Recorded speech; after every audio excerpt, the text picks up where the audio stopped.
Hi there. Welcome to today's video.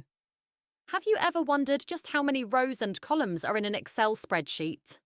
Or maybe you've got a big data set and want to know how to jump straight to the last row or column without endless scrolling?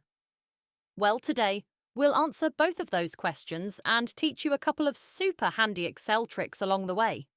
Sounds good? Let's dive in. Welcome to Sheet Leveler. I'm Hannah, and here at Sheet Leveler, we're all about helping you become an Excel pro without the stress.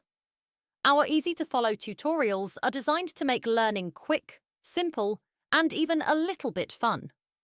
Whether you're brand new to Excel or just looking to sharpen your skills, you're in the right place. All right, let's start with the basics. How to find out the total number of rows and columns in an Excel spreadsheet. Take your mouse and move it to the upper left corner of your sheet. That's the little box where the row numbers and column letters meet. Click and hold down your mouse button. Up at the top, in the name box, that little field above your sheet, you'll see the exact number of rows and columns available in Excel. And here's the amazing part. Excel gives you access to a whopping 1,048,576 rows and 16,384 columns. Imagine all the data you can store and analyze in a single sheet. It's pretty impressive, right?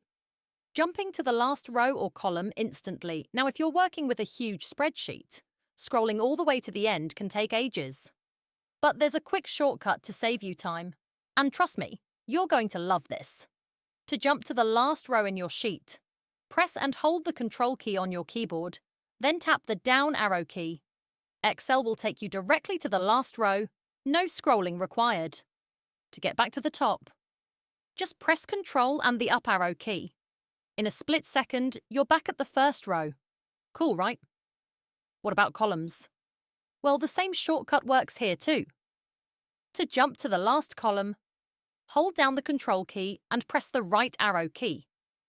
Excel will take you straight to column XFD. That's column number 16,384 if you're keeping count. To return to the very first column, hold Control again, and this time press the left arrow key. And just like that, you're back at column A. These shortcuts might seem simple, but they're a game changer, especially when working with large datasets. Instead of wasting time scrolling, you can move exactly where you need to be in seconds. And don't forget, mastering little tips like these can save you loads of time in the long run.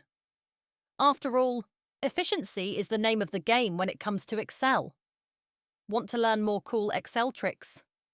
Or maybe you've got a specific question about Excel. Drop a yes in the comments section below, or tell us what you'd like to see in our next video. We're always looking for ideas to help you level up your Excel skills. If this tutorial helped you, don't forget to give it a thumbs up and check out our other videos. Just hit that subscribe button and you'll never miss out on our latest tutorials. Thanks for watching, and I'll see you in the next video.